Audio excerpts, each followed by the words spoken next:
आप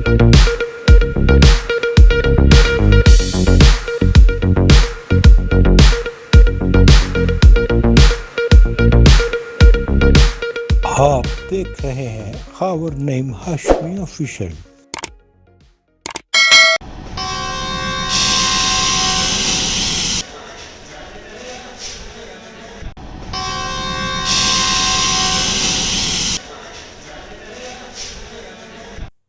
औज़ुबिल्लाहिमिनश्शैतानिर्रजीम बिस्मिल्लाहिर्रहमानिर्रहीम। खबर नईम हाशमी ऑफिशियल में आप सबको खुश आमदीद कहता हूँ। नाज़रीन, हमारी आज की कहानी का उन्वान है बूढ़े हकीम साहब और उनकी जवां साल नेक दिल और मेहरबान बेगम। ये किस्सा है बहुत पुराना तो है, लेकिन जब भी याद करता हूँ तो महसूस होता है कि ये वाकया शायद कल ही मेरे साथ पेश आया था। हुआ यूं, मैं और मेरे एक मरहूम दोस्त, जिसको मैं बहुत चाहता था, वो मुझे बहुत प्यार करता था, अल्लाह ने उसे जल्दी अपने पास बुला लिया और मैं अपने एक जिंदगी के इंतहाई खूबसूरत दोस्त से महरूम हो गया। मैं उसकी महरूमी को हमेशा महसूस करता रहूँगा, क्योंकि वो मेरी ज़िंदगी का हिस्सा बन चुका था। मैंने और नईम ने एक बार कराची जाने का फैसला किया, तो इतने पैसे तो होते नहीं थे, ना वसाइल थे कि हम जहाज़ पे सफ़र करते। तो हमने ट्रेन की टिकटें बुक कराई। ना सिर्फ टिकटें बुक कराई, बल्कि हमने वहाँ पर एक बर्थ भी हमने बुक कराई, ताकि हम बारी बारी वहाँ सो जाया करें, क्योंकि लंबा रास्ता है। तकरीबन 24-26 घंटे का उस ज़माने में सफ़र हुआ करता था, जिस ज़माने की मैं बात करता हूँ। तो तय ये हुआ कि 2 सीटों के साथ एक बर्थ भी बुक करा ली जाए, ताकि हम जब भी कोई बंदा थके या उसे नींद आए तो वहाँ वो आराम कर सके।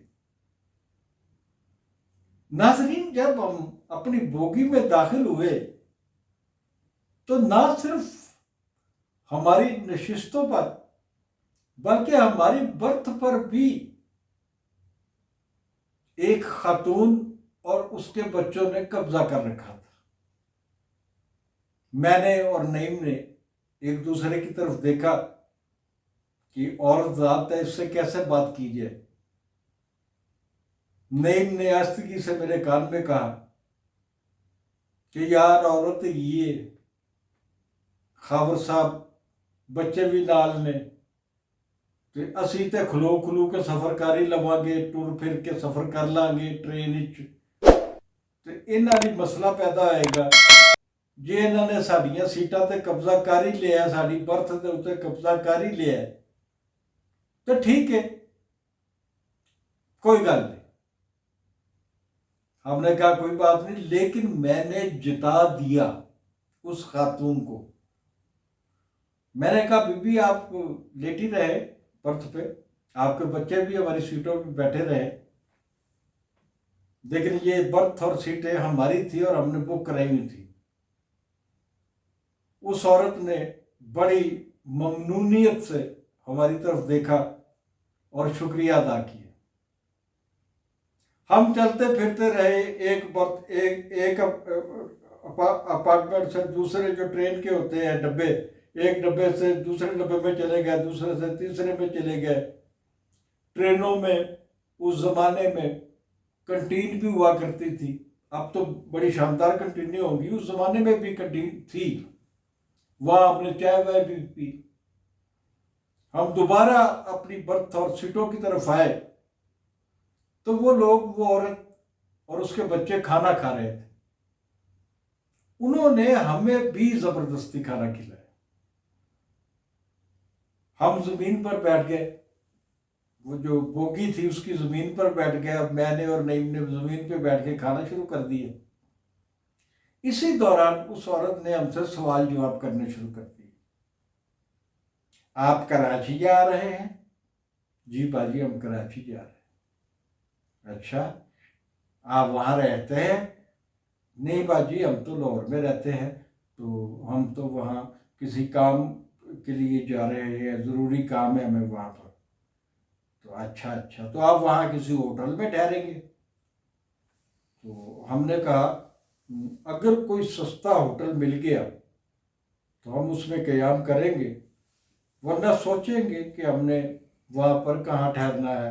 हमारे कई दोस्त वगैरह भी वहाँ मौजूद है,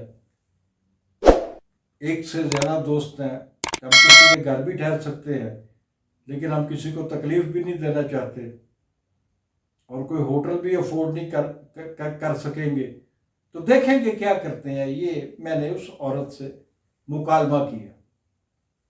तो उस खातून ने कहा तो आप मेरे साथ मेरे घर चलिए, आप जब कराची उतरेंगे तो मैं आपको अपने घर साथ ले जाऊंगी। जब तक आपका वहां कोई रहने का बंदोबस्त नहीं होता तो आप मेरे घर में रह सकते हैं। बिलाखिर वक्त गुजर गया और चलते चलते कराची आ पहुंचा। वो खातून अपने बच्चों के साथ और हम दोनों दोस्त ट्रेन से नीचे उतरते हैं। उस जमाने में कराची में तांगे भी चला करते थे। औरत ने एक तांगे वाले को एड्रेस दिया अपना और हम सब लोग उस तांगे में बैठ गए। थोड़ी देर के बाद हम उस औरत के घर में मौजूद थे। उस मेहरबान और नेक दिल औरत ने हमें एक छोटे से कमरे में बिठाया और खुद बच्चों को लेकर घर के अंदर दाखिल हो गई।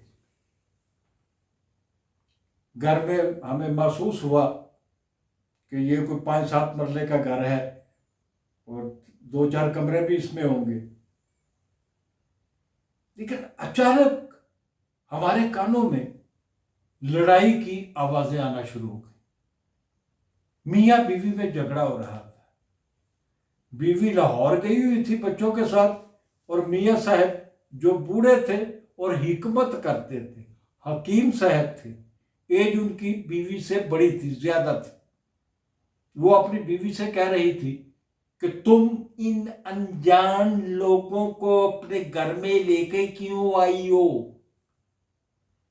तो बीवी ने कहा कि ये बड़े अच्छे बच्चे हैं दोनों, इन्होंने हमारा बड़ा ख्याल रखा, इन्होंने अपनी सीटें और अपनी बर्थ भी हमें दे दी और ये जो है खुद जो है इधर उधर फिर के इन्होंने सफ़र किया और हमारी सहूलत का ख्याल रखा।